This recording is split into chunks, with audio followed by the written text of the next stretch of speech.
네, 안녕하세요. 저는 이번 24학년도 경기 지역 임용고시 영어과 합격자입니다. 저는 시험 횟수는 총 6번을 전체적으로 보았고요. 저는 영어교육과 졸업이 아니고 사실 교육학과 다녀서 영어교육을 복수 전공했어요. 그래서 다른 동기들보다 학교도 좀 길게 다녔고, 그다음에 졸업을 여름에 했어가지고 그 여름 학기에 졸업했던 그때 초수로 시험 공부를 했었고, 그때는 초수 때 한 컷에서 한 마이너스 4, 5점? 이어서 충분히 일병행을 하면서 높일 수 있겠구나. 사실 한 문제만 더 맞추면 합격 컷에 높을 수 있으니까. 그래서 좀 안일하게 생각했던 것도 있었던 것 같아요. 그래서 바로 졸업하고 계속 일을 병행하게 되었고, 그래서 학교에서 기간제도 했었고, 중간에 학원에서도 일을 하고 하면서 시험 준비도 조금씩 했었습니다.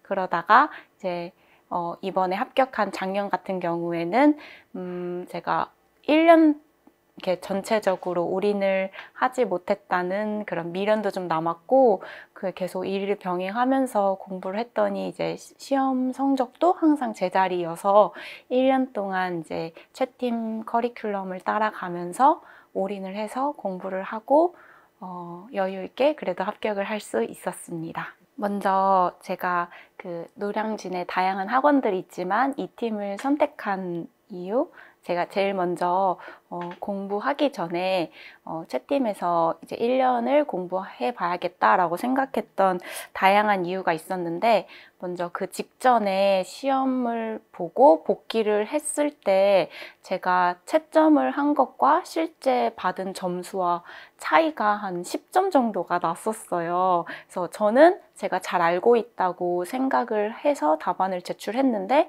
받아본 결과는 굉장히 차이가 많이 나서 도대체 이유가 무엇일까 해서 페인에 대한 분석도 많이 했었고, 그래서 결과적으로 제가 답안 작성에 대한 요령이 좀 부족하다고 많이 느꼈어요.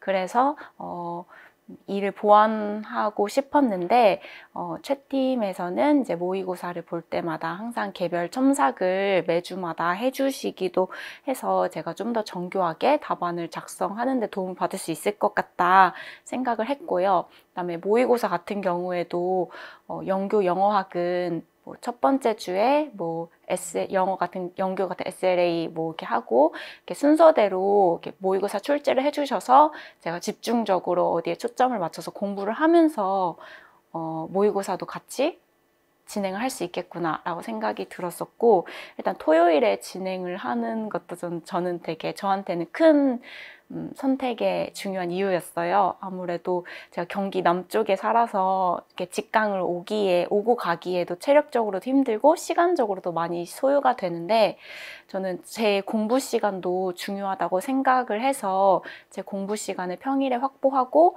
이제 토요일과 주말에 이렇게 직강을 나오면서 아웃풋 연습을 할 수 있는 그런 저의 공부 스케줄이랑도 잘 맞았었던 것 같아요. 그리고 무엇보다도 이 채팀에 이제 최진호 선생님, 그다음 김수아 선생님께서 저와의 어떤 궁합이 잘 맞는다고 생각을 했어요. 뭐 다양한 요소도 있겠지만 그냥 선생님들께서 가르쳐 주시고 하시는 것들에 대한 뭔가 진심도 되게 느껴졌고, 강의력이나 아니면 이렇게 전달력 이런 것도 제가 저와도 되게 잘 맞고 제가 1년 동안 쭉 같이 함께 할 수 있을 것 같다, 그런 생각이 들어서 채팀을 선택해서 준비를 할 수 있었습니다. 그리고 영역별 공부 방법부터 말씀드리면, 먼저 영어 교육론 같은 경우에는 모든 영교, 영어학, 일형 문학 다 전체적으로 저는 한 인풋의 비중을 4 정도 두고 아웃풋을 6 정도의 비중으로 두어서, 제가 이전에도 공부를 했었던 경험이 있어서 어느 정도 기본적인 내용은 알고 있지만 깊게는 알고 있지 못했던 상황이었고, 알고 있는 것을 이렇게 끄집어내는 데에 대한 연습도 많이 부족했다고 생각해서 아웃풋에 좀 초점을 두고 준비를 했어요.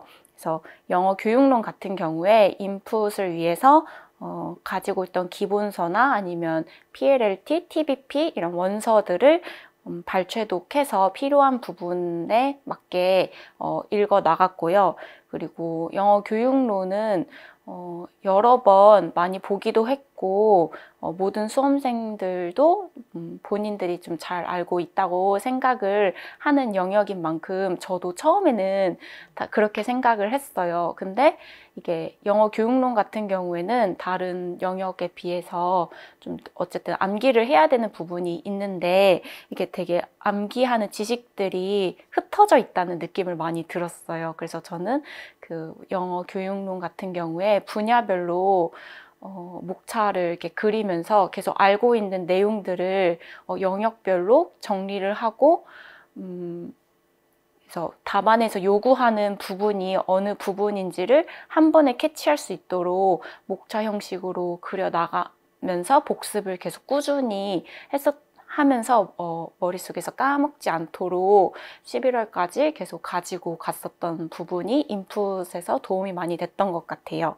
그다음에 아웃풋을 위해서는 이제 채팅 강의 모의고사를 적극적으로 활용했었는데 7월부터 계속 그 실라버스에 따라서 영역별로 문제를 출제해 주시고 그다음에 계속 토요일마다 직강을 나오면서 실전처럼 연습할 수 있는 기회가 굉장히 많았던 게 도움이 크게 되었었고요. 그래서 모의고사를 활용해서 답안 쓰기 연습을 많이 했었는데 특히 모의고사 끝나고 나서 라이팅 세미나를 할 때 영어 교육론 같은 경우에 저도 내가 알고 있는 것을 답으로 썼지만 맞았다고 생각했는데 결과적으로 뭔가 제가 원하는 바가 전달이 잘 안 되어서 감점이 되는 부분에 대해서 이거를 수정하려고 많이 노력했던 것 같아요. 그래서 라이팅 세미나에서 모범 답안에 대해 설명을 충분히 들으면서 제가 왜 감점이 되었는지에 대한 이유를 꼼꼼히 찾아보려고 노력했고 다른 수강생 분들께서 쓰신 답안도 함께 제 답안이랑 비교하면서 큰 도움을 많이 받았었어요. 그래서 같은 내용이어도 같은 답안이어도 사람들마다 답안을 쓰는 스타일이 매우 다르기 때문에 저에게 맞는 답안 스타일을 이렇게 모델링해서 다른 분들 것도 많이 보기도 했고 그다음에 제 답안도 정교화해 나가는 연습을 굉장히 많이 했었던 것 같습니다. 그리고 영어 교육론 같은 경우에는 이전에 기출된 부분이 또 이렇게 계속 반복해서 출제가 되고 있기도 하고 그래서 기출 분석의 중요성을 이제 최시현 선생님께서도 항상 강조를 해주셨어요.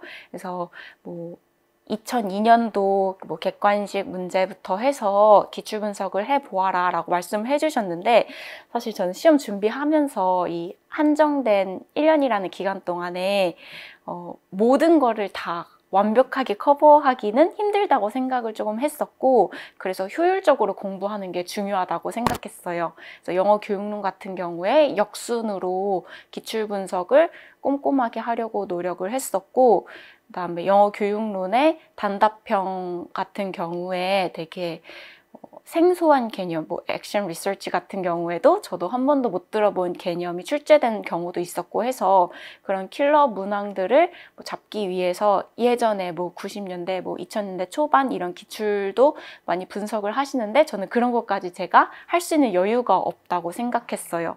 그래서 일단 라이팅 세미나나 아니면 해설 시간에 주시는 영어 교육론 자료에 있는 영어 교육론 해설에 그 다 기출 분석으로 기출 토대로 해서 문제를 출제해 주셨기 때문에 거기에 나와 있는 것들만이라도 제가 100% 소화할 수 있게끔 제공해 주시는 자료를 소화할 수 있게끔 그 부분을 최대한 복습하려고 많이 노력했었습니다.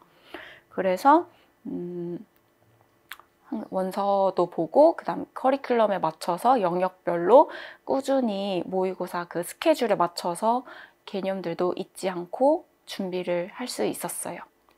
그다음에 다음으로 영어학 같은 경우에 영어학도 인풋을 위해서 원서를 많이 회독했어요. 그래서 수험생들이 많이 보는 그 트포나 AEP, 그다음에 카니 신텍스 교재를 중점적으로 보았고 처음부터 끝까지 다 꼼꼼하게 보는 게 아니라 기출이 된 부분 위주로 살펴보고, 그다음에 앞으로도 문제로 출제될 수 있을 부분에 신경을 써서 원서를 읽어 나갔습니다.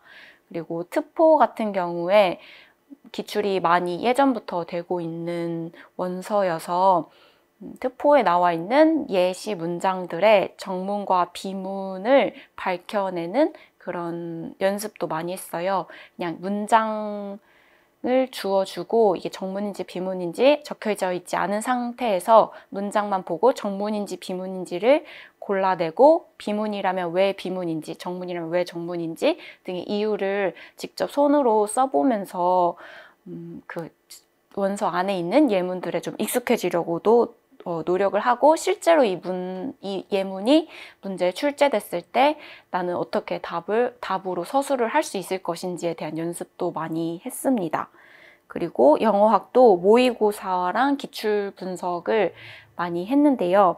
그래서 채팀 직강에 나오면서 모의고사에 출제되어진 개념들은 무조건 가져간다라는 생각으로 항상 복습 꼼꼼히 하고, 그다음에 모르는 부분이나 이해되지 않은 부분이 있으면은 직강이나 아니면 최진호 선생님 카페 활용해서 항상 질문하려고 노력했고, 그래서 어떻게든 그 문항 개념에 대해서 숙지하고 해결해 나가도록 노력을 했었어요. 그리고 시험 직전에는 이제 영어학 문제로 출제될 수 있는 개념들에 초점을 맞춰서 더 복습을 자주 하려고 했는데, 최진호 선생님께서 영어학 문제 출제에 대한 안목이 좀 뛰어나시다고 개인적으로 생각을 해요. 그래서 항상 강조하셨던 부분, 뭐 별표 몇 개짜리 문제 이런 것들 말씀해 주셨던 부분 안에서 많이 출제도 되었고, 그래서 그 부분 중점적으로 복습하고 시험 준비를 할 수 있었습니다.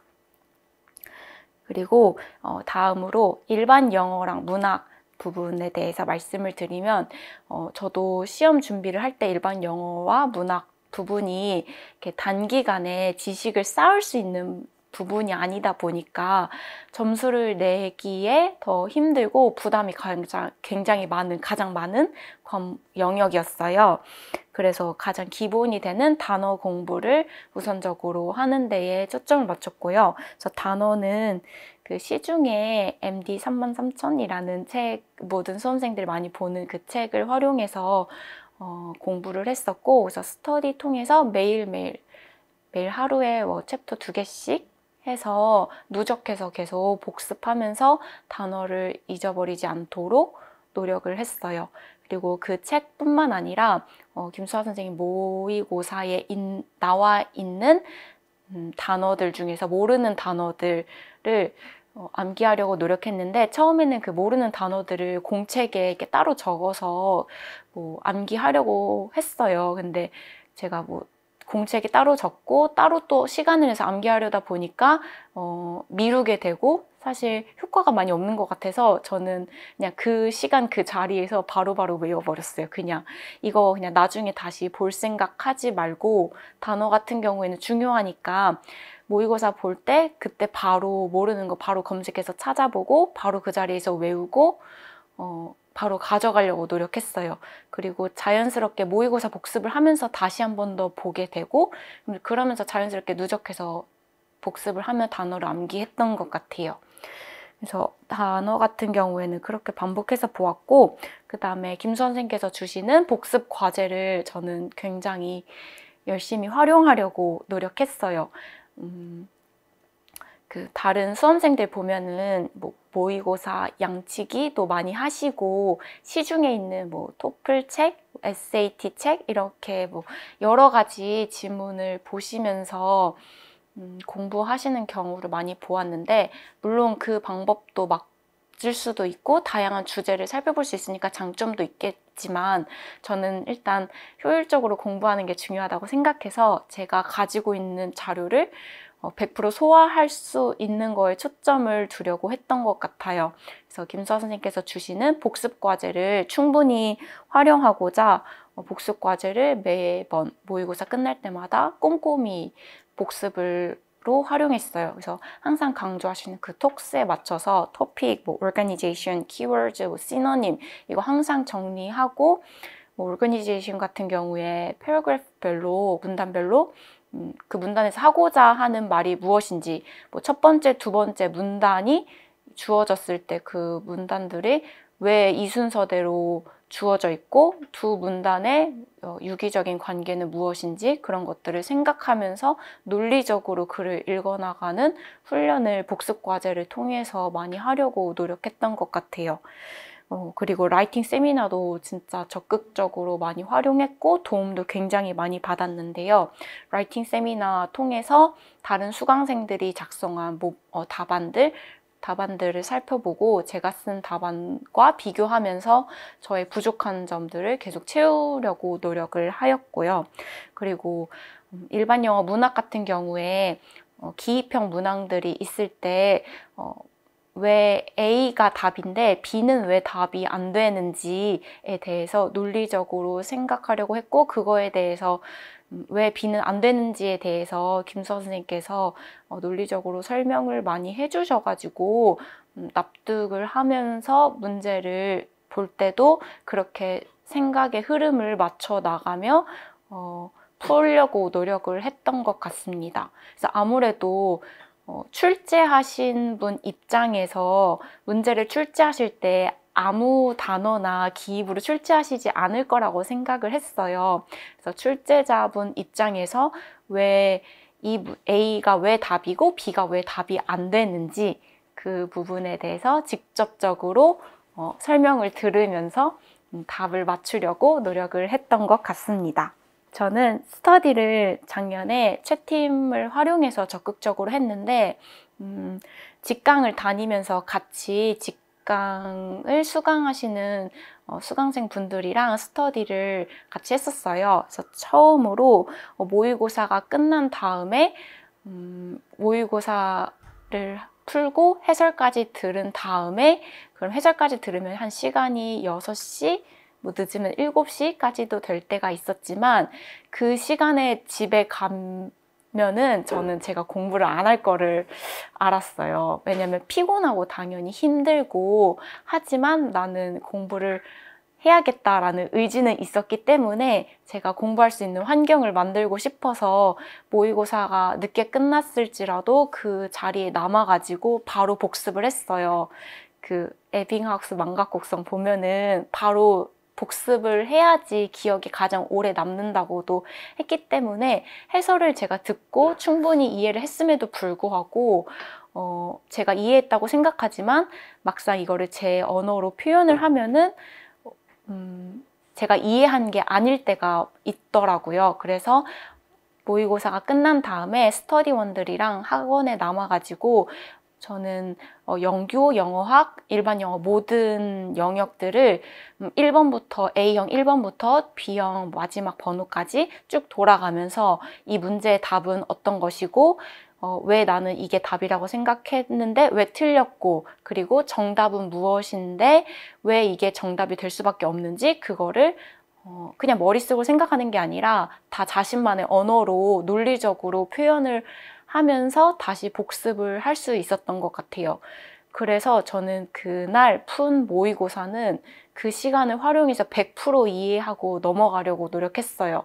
그래서 물론 100% 이해하려고 했지만 100% 안 될 때도 있긴 했지만 그런 부분에 대해서는 이제 스터디원들이 함께 같이 고민해보고 분명 교수님께서 A가 답이라고 하셨는데 아무리 설명을 들어도 나는 이해가 안 된다라는 고민을 스터디원들한테 얘기했을 때 다른 스터디원들이 보충을 해주시면서 같은 수강생 입장에서 좀 더 이해가 되기 쉽게 설명을 해주시면서 이해를 하고 그걸 온전히 제 것으로 가지고 뿌듯함을 가지고 집에 갈 수 있었던 것 같고요. 그래서 서로 자신의 언어로 그 문제를 논리적으로 왜 이렇게 풀어나가야 되는지 설명하는 과정 속에서 문제 푸는 논리력을 굉장히 많이 키웠다고 생각해요.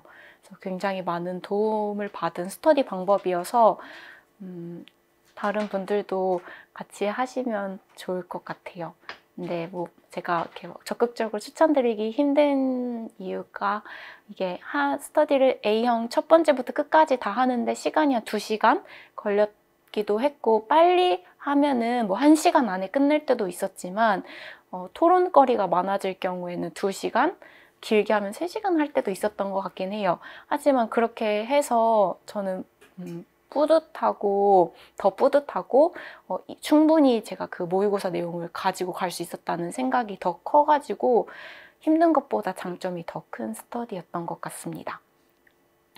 첫 번째 직강 스터디는 그렇게 했었고, 두 번째로는 저는 채팀 수강생분들이랑 같이 온라인으로 리라이팅 스터디를 했어요. 그래서 라이팅 세미나를 듣고 나서 라이팅 세미나를 기반으로 하여 자신의 채점 받은 걸 토대로 처음에는 전 영역, 경교, 영어학, 일반 영어 문화, 뭐 맞았든 틀렸든 다시 리라이팅을 했어요. 온라인으로 구글 닥스 활용해서 구글 닥스의 답안을 작성하고 그 다음 날까지 다른 분들이 돌아가면서 이제 피드백을 제공을 하는 스터디를 했습니다.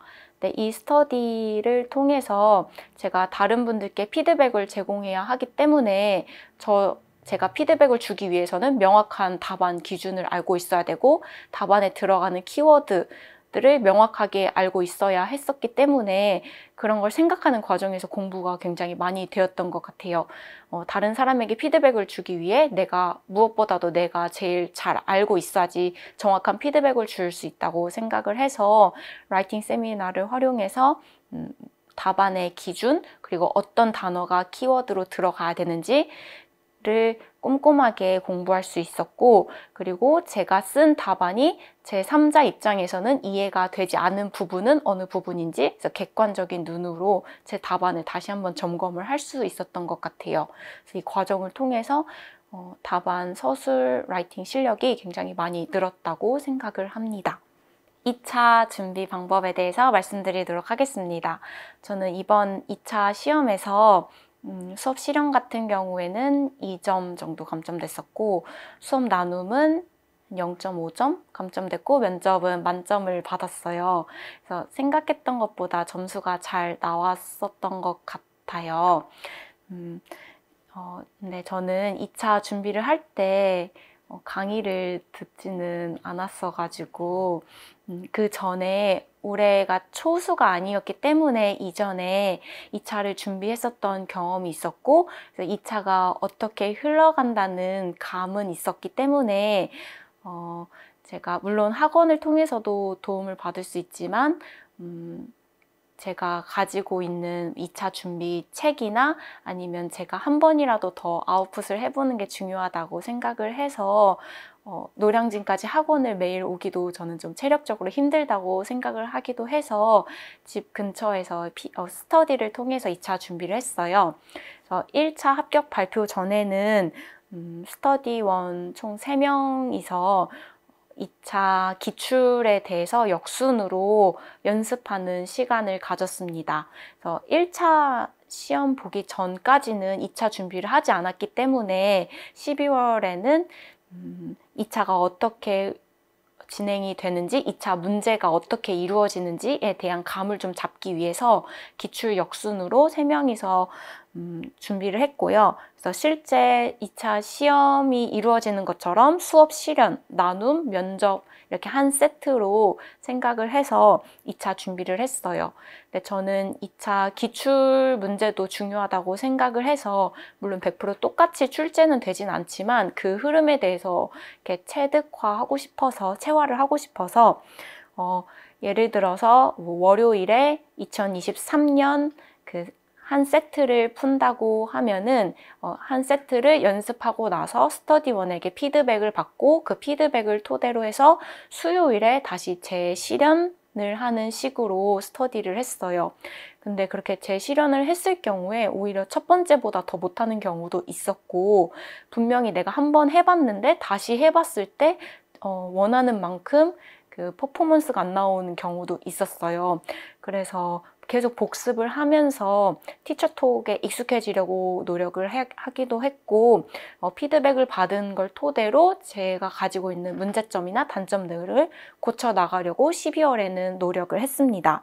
그리고 면접 같은 경우에도 시중에 있는, 저는 경기도 지역을 응시했기 때문에 자체 지역 자체 면접 문제 출제 지역이기 때문에 경기도 시책이 정리된 시중의 그 사이다라는 면접 문제집을 보면서 그 안에 있는 경기도 정책에 대해서 익숙해지려고 많이 노력을 했어요. 그래서 12월에는 아웃풋도 했지만 인풋에 조금 더 초점을 두어서 공부를 했고요. 그리고 1차 발표가 난 다음에 1월 달에는 다른 분들과 함께 스터디를 구성하여서 마찬가지로 다른 세 분과 함께 수업 실현, 수업 나눔, 그다음 면접 이렇게 순서대로 연속성을 가지면서 연습을 하였어요. 근데 이때는 기출로 하진 않았고 그 시중에 있는 현직 선생님께서 만들어주신 2차 연습 문제를 활용해서 새로운 문제 상황에 이렇게 마주하였을 때 제가 그 문제를 어떻게 풀 수 있을지를 좀 더 연습을 했습니다. 그래서 새로운 주제 아니면 새로운 문제 유형 스타일 이런 것들을 1월 달에는 많이 접하려고 노력을 했어요. 그래서 면접도 계속 그 시중에 있는 면접책을 활용해서 반복해서 읽었고 내가 알고 있는 지식을 면접 답변으로 녹여서 내가 이만큼 알고 있어요를 조금 어필할 수 있게끔 면접 답안을 구조화시키는 연습을 많이 했었습니다. 그리고 저는 이제 스터디원들과 스터디를 했지만 이 2차 시험에서 중요한 부분 중에 하나라고 생각하는 게 다양한 사람의 시각에서 다양하게 피드백을 받는 것도 중요하다고 느꼈어요. 그래서 스터디원들과 스터디를 했지만 조금 이제 지나고 나면은 계속 같은 사람에게 피드백을 받고 같은 사람의 눈에서 제 수업 실현과 면접을 바라보기 때문에 계속 비슷한 피드백이 나올 수도 있고 그다음에 단점이나 문제점 같은 것들을 한 사람에게만 받는 것보다 여러 사람의 눈에서 다르게 또 받아볼 수 있다고 생각을 했어요. 그래서 최시연 선생님께서 피드백을 일주일에 한 번씩 해주셨기 때문에 그 부분도 저는 굉장히 도움을 많이 받았습니다. 그래서 항상 익숙한 사람 앞에서 이렇게 연습을 하는 것보다 새로운 사람 앞에서 그리고 연습하는 게 굉장히 도움이 많이 되었고 또 이제 최시연 선생님께서는 학교 경력도 있으시고 그다음에 저를 이제 오랫동안 봐오셨던 분이고 하셔서 최시연 선생님 앞에서 이렇게 실현을 하고 면접을 한다는 게 굉장히 많이 떨렸어요. 많이 부끄럽기도 했고 떨리기도 했지만 그런 경험들이 계속 쌓이면서 실전에서 실제 학교 선생님들 앞에서 면접 상황, 이런 수업 실현 상황에서 실제로 2차 시험을 봤을 때 조금이라도 낯선 환경에서 조금이라도 덜 떨릴 수 있는 연습이 되었던 것 같습니다. 그래서 최시연 선생님 앞에서 날카로운 눈으로 제 수업 실현과 면접에 대한 피드백을 받았던 게 굉장히 큰 도움이 되었습니다. 사실 합격 비결로 생각했을 때 수험생들이 다 엄청 똑똑해요.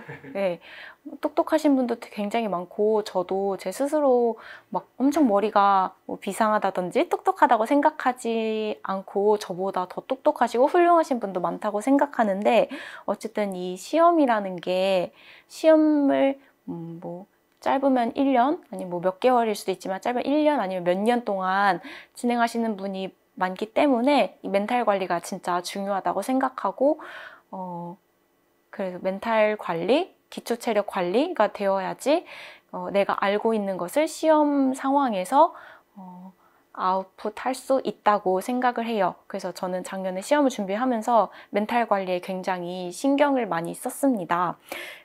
그래서 제일 먼저 제 멘탈 관리로 가지고 있었던 마음가짐이 되게 감사하는 마음을 많이 가졌어요.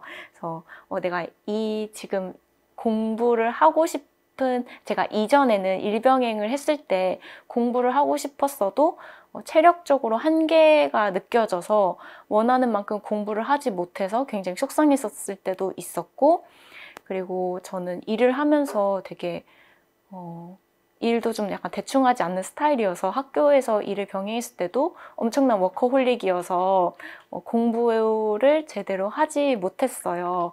하지만 작년 같은 경우에 내가 일을 하지 않고 내가 공부만 할 수 있다니 얼마나 이게 감사한 일인가. 그래서 되게 사소한 걸 수도 있지만 되게 주변 상황에 대한 감사함을 항상 가지고 있었어요. 토요일에 내가 직강을 올 수 있다니 진짜 감사하다. 나와 함께 스터디를 해주시는 스터디원분들이 있다니, 좋은 사람을 만났다니 진짜 너무 난 감사하다.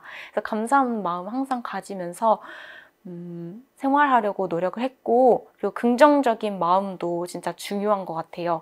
그래서 항상 긍정적으로 생각하려고 노력했는데, 그래서 저에게 벌어지는 모든 주변 상황들이나 어떤 행동 하나하나가 다 합격으로 가기 위한 길이다라고 생각을 했어요. 그래서 안 좋은 일이 있을 때도, 이제 앞으로 좋은 일이 생기려고 하나 보다. 그래서 어디 다치면은, 액땜했다. 그냥 이렇게 생각하면서 항상 긍정적인 마음을 가지고, 편안하고, 평안한 멘탈을 유지하려고 계속 쭉 노력을 했어요. 이 시험이 마라톤과 같다고 생각을 해서 흔들리지 않고 기복 없이 항상 수험 생활을 하려고 노력했던 게 끝까지 갈 수 있었던 어떤 비결 중에 하나라고 생각합니다. 그리고 전 작년에 운동을 했는데 그 전에는 운동을 안 했어요. 근데 운동을 작년에는 했는데 운동도 굉장히 큰 도움이 되었다고 생각을 해요. 항상 이제 수험생들이 앉아만 있으니까 몸이 굉장히 찌뿌둥하기도 하단 말이에요. 그리고 같은 공간에 오랫동안 앉아 있어서 주변 환경이 달라지지 않아서 계속 여기 하나에 매몰되거나 익숙해져 있는데, 저는 일주일에 2번, 3번 정도 필라테스도 하고 그다음에 유산소 운동도 계속 꾸준히 했어요.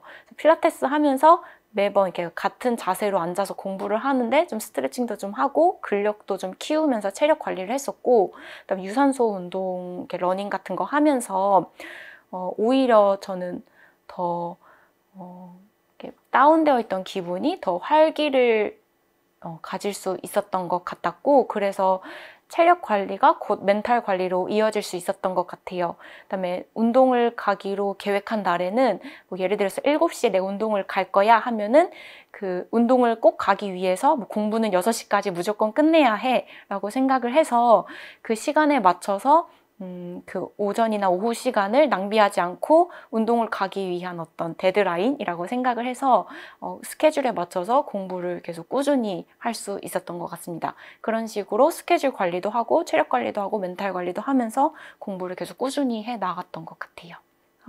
사실 이 영상을 보시는 수험생분들 중에 도움을 받기 위해 영상을 보시는 분도 있겠지만 약간 뻔한 얘기다라고 생각하시는 수험생도 있을 것 같아요. 저도 이전에 불합격했을 때 다른 합격 수기 영상도 많이 찾아보았지만 공부 방법 그거 다 내가 한 건데 왜 저 사람은 되고 왜 나는 왜 안 됐지? 이러면서 제 스스로 비관도 많이 하고 도대체 나는 합격자들과 다른 점이 무엇일까 이러면서 비관적인 생각도 많이 했었던 것 같아요. 근데 제가 좋아하는 말 중에 하나가 진인사 대천명인데, 이 뜻이 이제 자신이 할 수 있는 어떠한 노력을 다 해서 최선을 다한 뒤에 그 결과는 하늘의 뜻을 받아들인다라는 뜻이에요. 그래서 저는 이 말을 항상 생각하면서 결과가 어떻게 달라지는 건 내가 컨트롤할 수 없는 거지만 그 결과까지 가기 위해 한 노력들은 내가 최선의 노력을 다한 뒤에 결과를 받아들여야 된다고 생각을 했어요. 그래서 제가 그 전에 합격하신 분들한테 도대체 합격한 비결이 무엇이냐, 어떻게 내가 바뀌어야지 합격할 수 있냐라고 물어봤을 때 그냥 운이 좋았어, 합격한 것 같아 라고 많이 들었어요. 운이 좋았다. 근데 저는 그 말이 굉장히 싫었거든요. 저는 그래도 제가 자신 있었던 게 오래 앉아 있어서 노력하고 내가 최선을 다하는 거는 내가 충분히 할 수 있는 거지만 운은 내가 어떻게 컨트롤하지 못하는 건데, 운이 좋아서 합격했다고 하면은 나는 그러면 운이 좋은 상황이 올 때까지 기다려야 되나? 내 운이 계속 안 좋으면은 그럼 결국에 합격을 하지 못하나? 라고 생각해서 굉장히 슬픈 말처럼 들렸거든요. 근데 지금 합격하고 나서 생각해 보면은 이 시험에 운이 필요한 것도 맞아요. 근데 그 운이 그냥 주어지는 운은 아닌 것 같다고 생각했어요. 내가 공부를 안 했는데 운이 좋아서 합격하는 경우는 없거든요. 그래서 제가 생각하는 운이 좋아서 합격했다는 거는 내가 할 수 있는 모든 노력을 다 하는 게 운이라고 생각해요. 내가 공부한 게 운 좋게도 시험 문제에 나와서 맞춰서 합격할 수 있었어 라고 하지만 사실은 그 운 좋게 맞춘 문제를 내가 공부하기까지 다양한 공부 방법도 하고 나와 맞는 공부 방법을 찾기 위해 노력하기도 하고 열심히 답안도 써보고 했었던 게 다 쌓이고 쌓여서 운이 좋아서 합격할 수 있었어 라는 말이 된 것 같거든요. 그래서 저는 같이 공부하시는 수험생들 모두 다 똑똑하신 분들이고 열심히 하시는 분들인 걸 알고 있기 때문에 아직 자신에게 맞는 공부 방법이나 아니면 올바른 방향을 명확하게 설정하지 못해서 불합격했을 뿐이지 자신의 실력이 뭐 무조건 부족하다든지 능력이 안 돼서라고 생각하지는 않아요. 그래서 자신에게 맞는 상황에 올바른 방법으로 공부를 하게 된다면은 누구든지 합격을 할 수 있을 것이라고 생각합니다. 그래서 모두가 주어진 환경에서 상황에서 최선의 노력을 다하시게 된다면 언젠가 하늘도 건복해서 좋은 결과를 모두가 가지실 수 있지 않을까 그런 생각을 합니다.